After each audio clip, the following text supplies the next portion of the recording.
पंचनामा न्यूज, सर्वसामान्य जनतेचा बुलंद आवाज।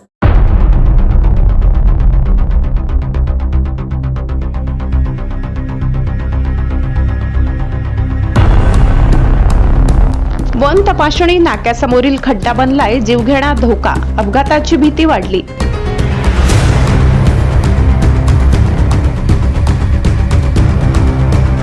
महामार्गावरील खड्डा ठरतोय जीवावर बेतणारा, तातडीच्या कारवाईची मागणी।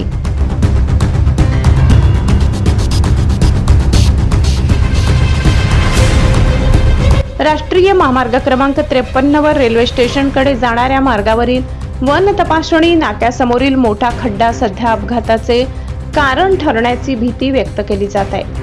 पाण्याने भरलेल्या खड्ड्यामुळे वाहन चालकांना त्यांची खोली व व्याप्ती लक्षात येत नसल्याने गंभीर अपघाताची शक्यता निर्माण झाली आहे। या मार्गावरून दररोज मोठ्या प्रमाणात वाहतूक होत असते। विशेषतः वेगाने येणाऱ्या वाहनांना हा खड्डा अचानक समोर येत असल्याने अनेक वाहन चालक थोडक्यात बचावल्याच्या घटना समोर आल्या।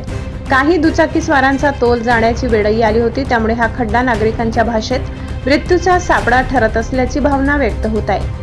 स्थानिक नागरिकांनी याबाबत प्रशासनाचे लक्ष वेधून तातडीने दुरुस्ती करण्याची मागणी केली आहे। मात्र अद्याप कोणतीही ठोस कारवाई झालेली नसल्याने नागरिकांमध्ये नाराजी व्यक्त होत आहे। दरम्यान अनेक सुज्ञ नागरिकांनी पत्रकारांशी संपर्क साधून या धोकादायक परिस्थितीकडे लक्ष वेधले आहे। एखादा मोठा अपघात झाल्यानंतरच प्रशासन जागे होणार का, असा संतप्त सवाल नागरिकांनी उपस्थित केलाय। संबंधित विभागाने तातडीने खड्डा बुजवून वाहतूक सुरक्षित करावी अशी मागणी जोर धरत आहे। विशेष म्हणजे सध्या पावसाळ्यापूर्वीच रस्त्यांची दुरावस्था दिसून येत असल्याने नागरिकांनी कामांच्या दर्जावरही प्रश्नचिन्ह उपस्थित केले आहे। रात्रीच्या वेळी या ठिकाणी मोठा अपघात होण्याची शक्यता वर्तविली जात आहे। वेळेत दुरुस्ती न केल्यास आगामी पावसाळ्यात ही समस्या अधिक गंभीर रूप धारण करू शकते अशी भीती व्यक्त केली जात आहे।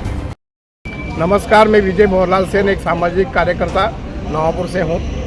मैं आज शाम को घूमने गया था रेलवे स्टेशन तक, तो वहाँ पर नेशनल हाईवे पर इतना बड़ा खड्डा है अपना फॉरेस्ट की तपासनी नाका के पास।